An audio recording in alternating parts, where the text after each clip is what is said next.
So once you've got your website, you've got the storefront, it's amazing, it's conveying trust, it's modern. Now we want to bring in traffic, and that's where online marketing comes in. So I want to kind of share with you a few important things, yeah, that you want to know. I don't want you to be the one doing this stuff, right? Because that's a field in itself to be able to be the expert in bringing in the traffic and SEO and all that. But you want to know enough so that you can work with a provider and kind of see are they doing the right thing for you, right? And sadly, many are not.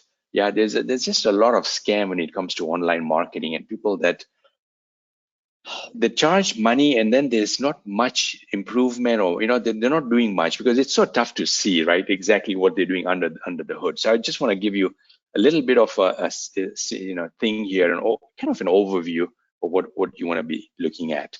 So sources of online traffic, like big picture, there's two things. There's organic stuff, and then there is paid traffic. And then when you look at that organic traffic, there's on-site optimization, meaning your website is really done from everything that's done, the way it's set up, the meta titles, the headlines, the keywords, all that has been done to optimize your ranking, right? So there's on-site optimization, there's off-site link building. This is your website URL that's being put out in strategic places to bring traffic to your website. Then there's content marketing, creating good content, and that's what Google loves. Good content that's sitting on in your website, and people are doing searches, finding it.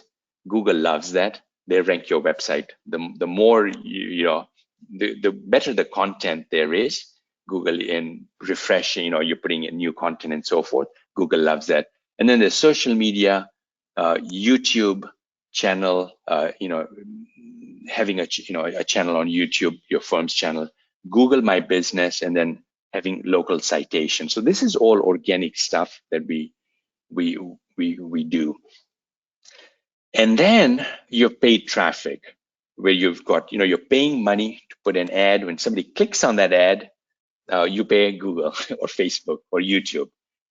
Folks, I love organic. That's my first place where I advise, CPA firm owners. That's kind of what we help them with. Is we tell them, do organic first. Let's get that, working for you, and then then we move on to paid traffic. Let's get the free stuff.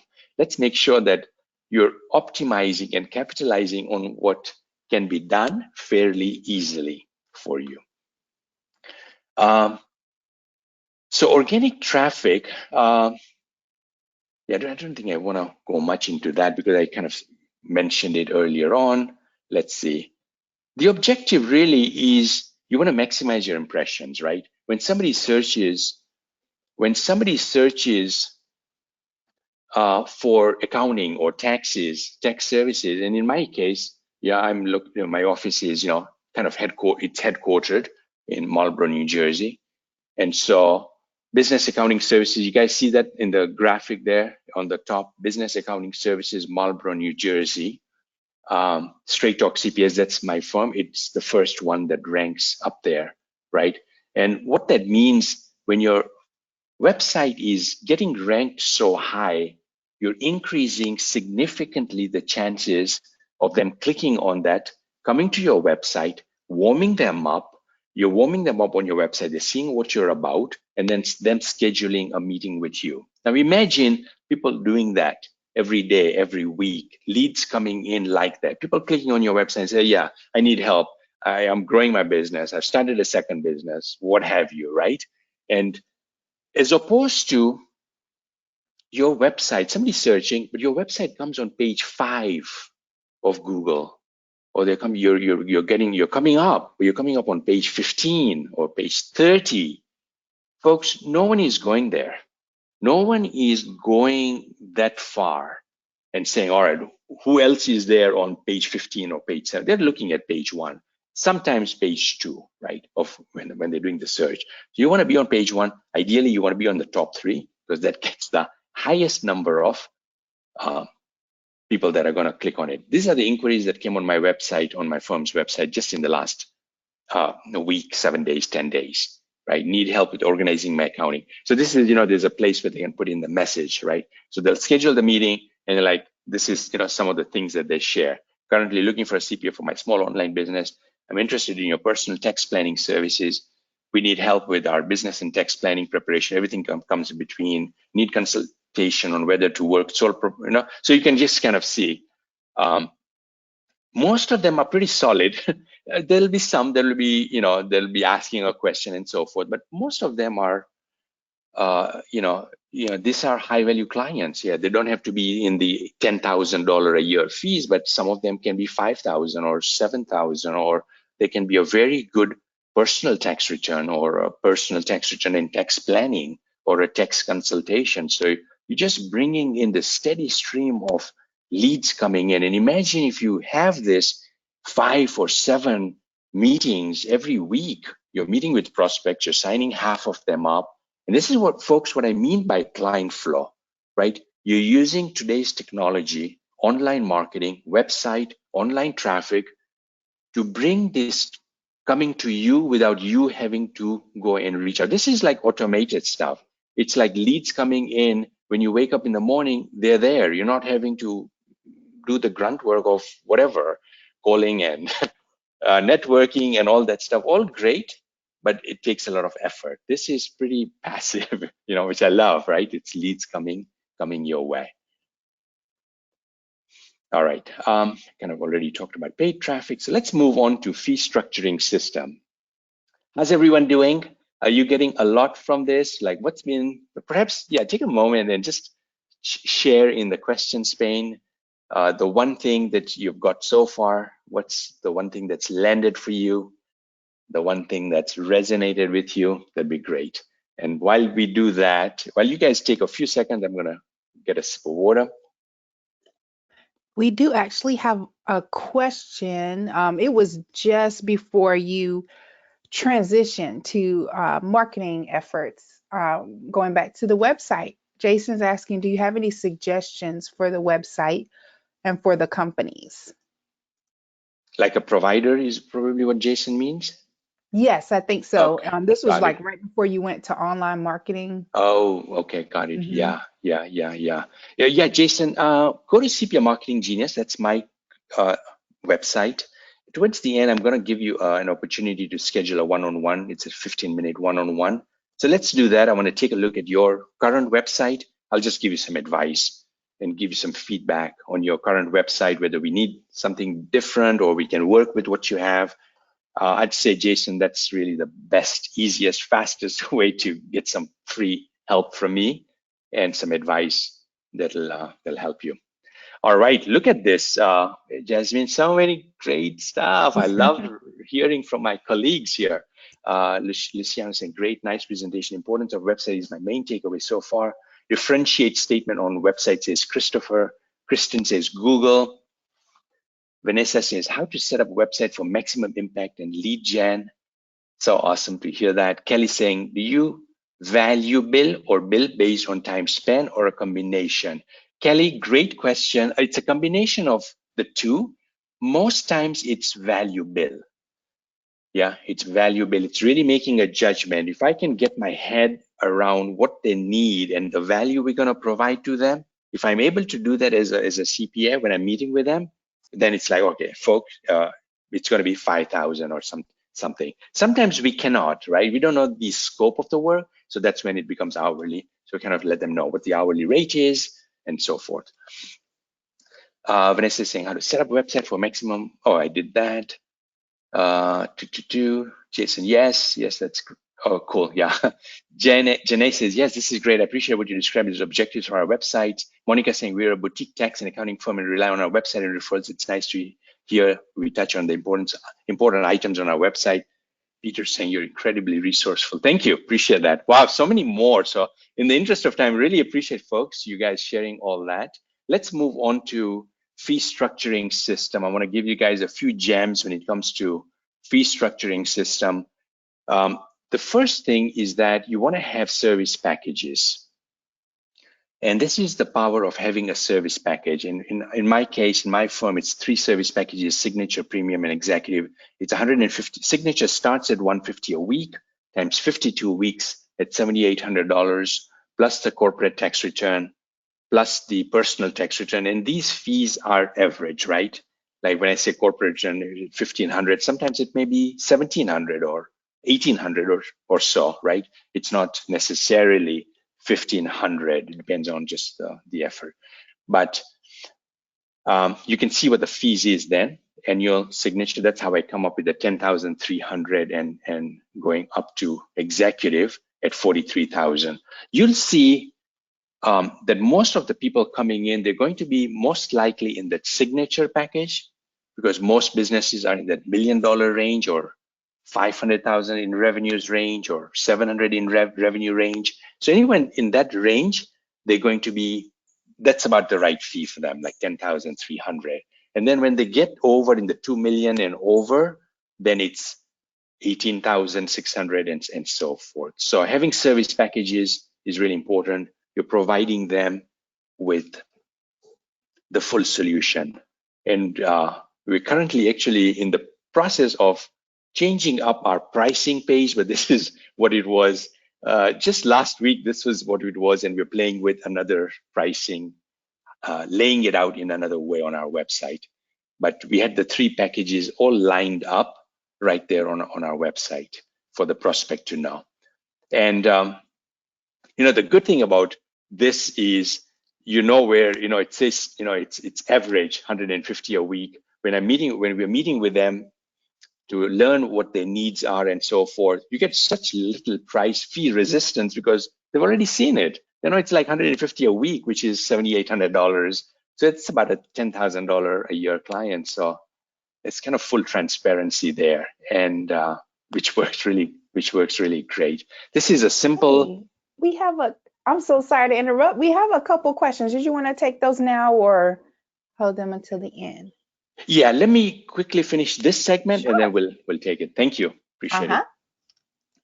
And it's a simple 2-page agreement. I'm just showing you guys the first page, the first top of the page, but it really simply lists out the services. And what I've seen is the simpler we keep it, the better it is for us, and it's better for the client. If we have this extensive 4-page or 8-page contract agreement, it scares the prospect. So we feel we can do it in 2 pages, share what the services are. Second page is legalese, what we do, what we can do, what's covered, and all that. And most clients are prospects, like majority are comfortable with that. All right. Polling question. Good. Yeah, we've arrived at that 4th poll. Let us know, speaking of fees, what are your average fees for business clients? And maybe if you want to take one of those questions, I'm happy to. Oh, perfect. Thank you. You are amazing. Yep. Yeah, I know as you jump topics, I try to get the questions in while you're there. So, Reem was asking what type of service is provided in each package? Bookkeeping, payroll? Yeah, that's a great question, Reem. It is bookkeeping. It's monthly financials, dedicated accountant that helps them with their monthly financials, sales tax for one state. It doesn't include payroll because we don't provide payroll. We outsource that. And it includes a CFO business advisory meeting on a quarterly basis, estimated tax payments, tax planning. It includes that. We can take a second question. Janae asking, how many hours are you estimating in the signature package? It looks like it might be one hour a week on average. Is that correct? 1 hour, when you have bookkeeping, it's going to be more than 1 hour, you said, per a week. Okay, all right. I was kind of looking at it monthly, but yeah, 1 hour, it could be, I'd say 1 to 2 hours a week, possibly. 150, you're looking at 150 a week, but yeah, I think 1 hour a week, 4 hours, if you're looking at the month, it's like 4 hours, right? So yeah, I think that's plenty, and when I go to team, I'll tell you how we do it very cost effectively. I'll share with you guys that as well. All right. That 4th poll's closed. Results on screen. Back to you. Awesome. Let's see. The answers, the responses are 51 said less than 3,000 a year, 18% said 3 to 5, 14% said. So most of you are less than 7,000 a year, and a lot of you are less than 3,000. So folks, there's a great opportunity to just value is to package the services, not do less of a la carte and more of packaging it. Simple scenario, even if you have a tax return can be packaged with some tax planning. It can be packaged with analyzing the way they fill out their W-4 to make sure that they're not hit with a big tax bill. So everything can be just packaged to give the client, the prospect, the peace of mind that not only are you preparing the tax return, but you're there for them through the year. And you probably are already. I'd rather just get that expectation clear that this is what you're signing up for. We prepare your tax return, but we are there for you for questions. We'll meet with you, or we'll be there, before the year end, as you need us. So you always have, a qualified person on your team, and they feel great about that. So typically, a personal tax return that would be priced at say $400. When you package it like that, it could be $550, or it could be $600. When you look at all of your clients and have that mindset of how can I give value in context with what the client wants, which is peace of mind.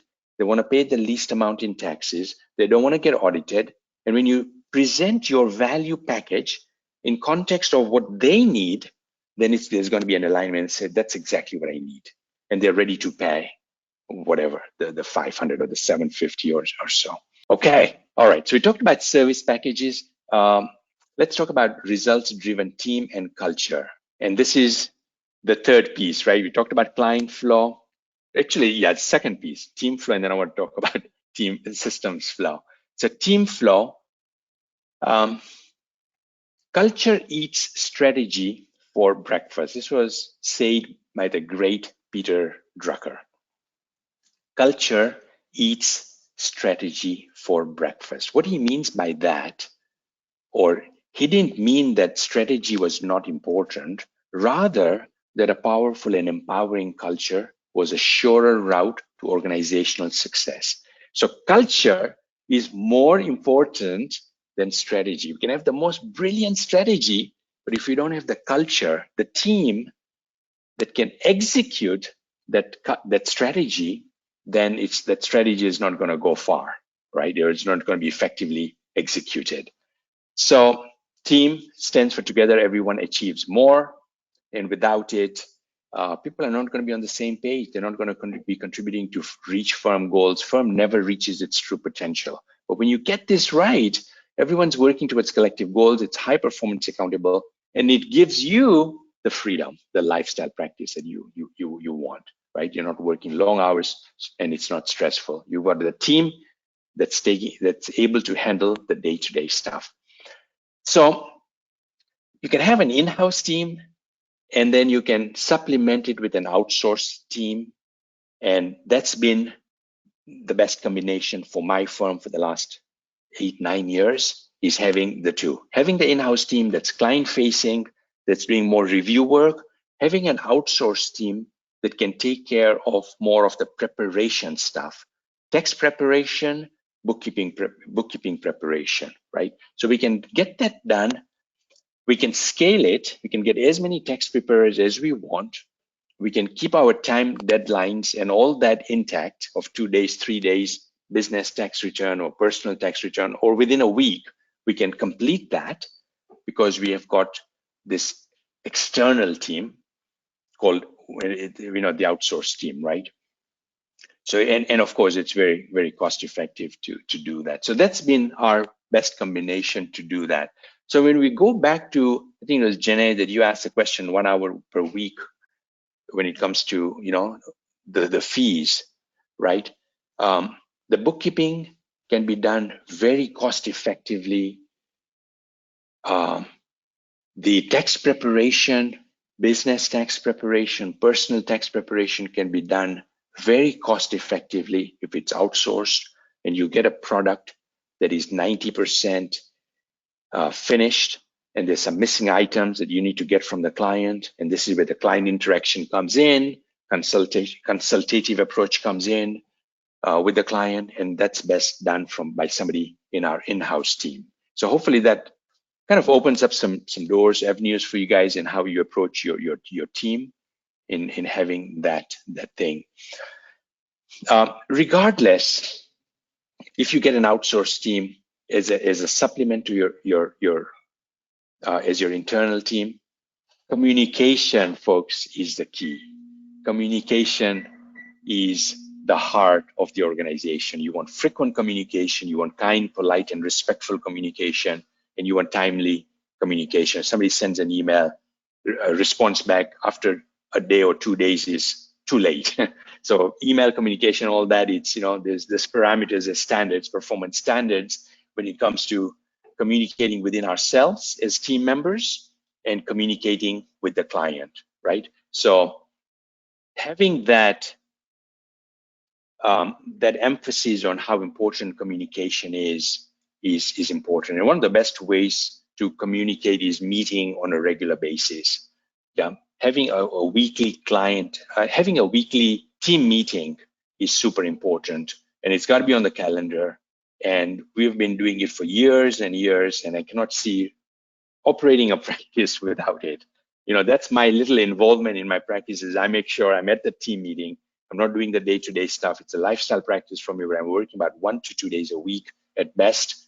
And one of the things that I absolutely try and do, whether I'm even on my world tour, is I try and be in the team meeting, because it's a great way for me to kind of see what's happening, right? In one shot, talking, I'm getting a sense of where everyone is at, how our culture is. It's kind of my finger on the pulse by attending that weekly team meeting.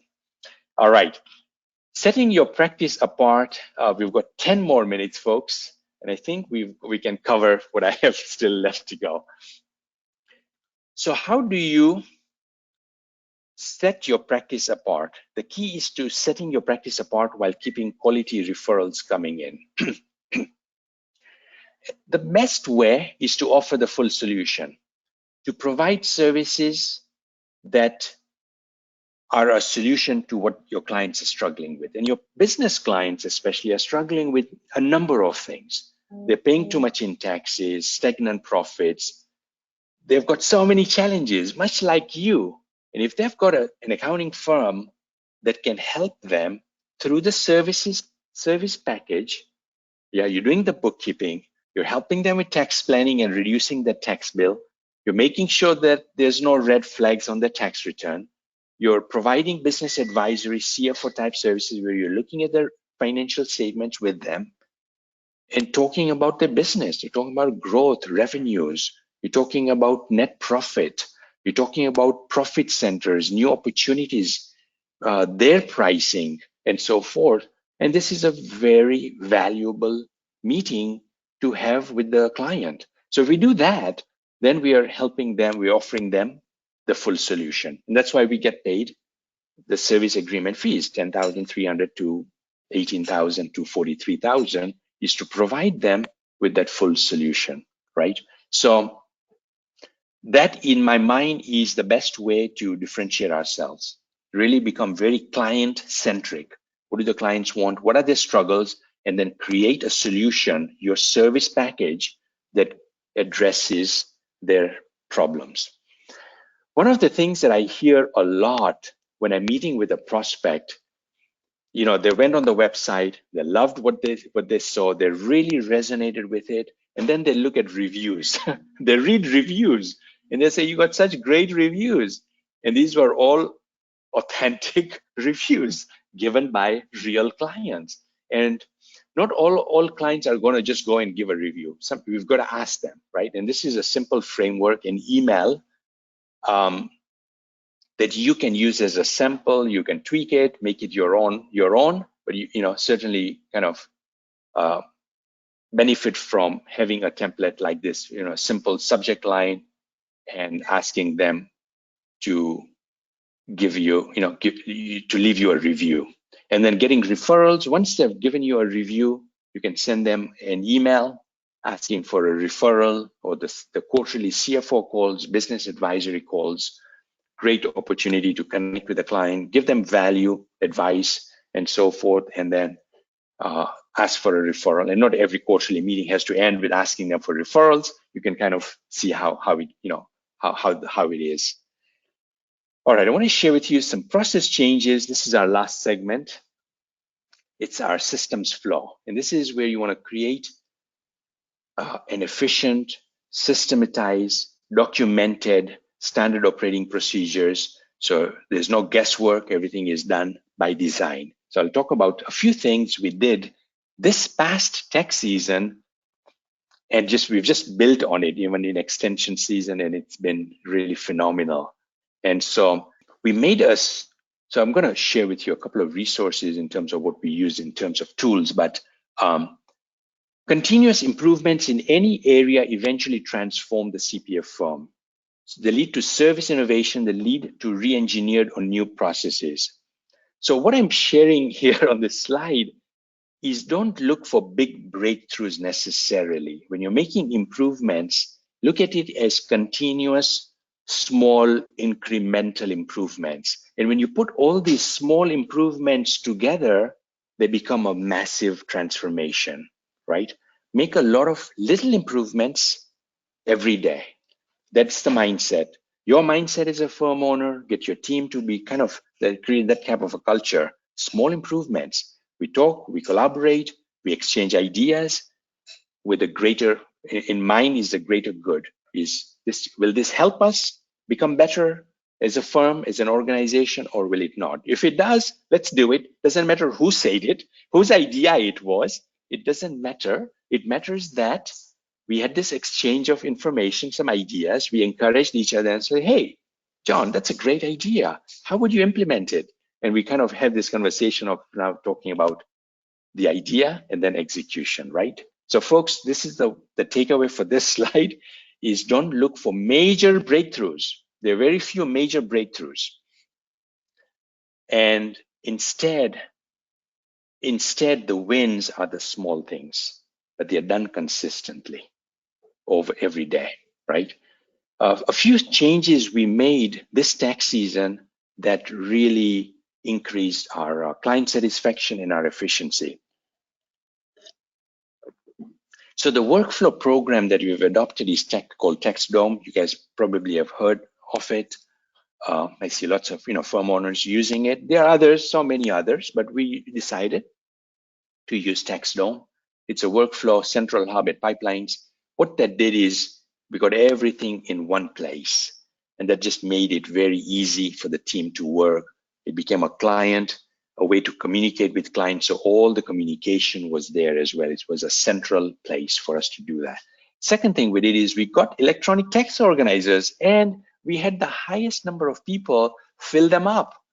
And what that meant is we got complete tax information, and that just made the process so much faster and easier because we got as much information as we could by using this electronic tax organizer. And in the past, we've tried so many different things, from mailing out organizers to saying, forget organizers, they don't work. But this electronic tax organizer designed it in a certain way. We get the most number of people filling it out, and it's a great way to start a tax return with that in hand.